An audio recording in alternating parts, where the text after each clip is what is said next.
আজকে যে বিষয়টি নিয়ে আলোচনা করব তা হলো পবিত্র কোরআন থেকে যাকাত ফরজ হওয়া দলিল সমূহ।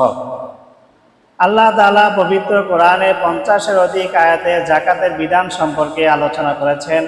নিম্নে কয়েকটি আয়াত উল্লেখ করা হলো। আল্লাহ তাআলা সূরা বাকারা 43 নং আয়াতে ইরশাদ করেছেন, ওয়া আকিমুস সালাতা ওয়া আতুজ যাকাতা ওয়ারকাউ মা'আর রাকিঈন। তোমরা নামাজ কায়েম করো, যাকাত আদায় করো এবং রুকুকারীদের সাথে রুকু করো। এই আয়াতে আল্লাহ তাআলা যাকাত আদায়ের নির্দেশ দিয়েছেন, যা ফরজ। আল্লাহ তাআলা সূরা তাওবার 103 নং আয়াতে ইরশাদ করেছেন, খুয মিন আমওয়ালিহিম সাদাকাতান। হে নবী, আপনি তাদের সম্পদ থেকে সদকা অর্থাৎ যাকাত গ্রহণ করুন। তুতাহিরুহুম ওয়া তুযাক্কিহিম বিহা ওয়া সাল্লি আলাইহিম, এবং আপনি তাদেরকে পবিত্রময় করবেন ও বরকতময় করবেন এবং আপনি তাদের জন্য দোয়া করবেন। ইন্না সালাতাকা সাকানুল লাহুম, নিশ্চয়ই আপনার দোয়া তাদের জন্য প্রশান্তিদায়ক।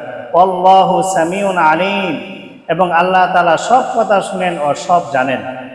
আল্লাহ তাআলা সূরা মাআরিজের 24 ও 25 নং আয়াতে ইরশাদ করেছেন, ওয়াল্লাযীনা ফী আমওয়ালিহিম হাক্কুম মা'লুম লিস-সাইলি ওয়াল মাহরুম। আল্লাহ তাআলা বলেন, যাদের সম্পদে নির্ধারিত হক আছে, ভিক্ষুক ও বঞ্চিতদের।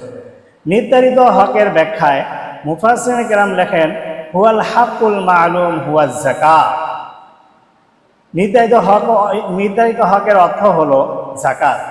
আল্লাহ তাআলা আমাদেরকে সঠিক খাতে সঠিক নিয়মে যাকাত প্রদান করা তৌফিক দান করুন, আমিন। ওয়া মা তাওফীকি ইল্লা বিল্লাহ।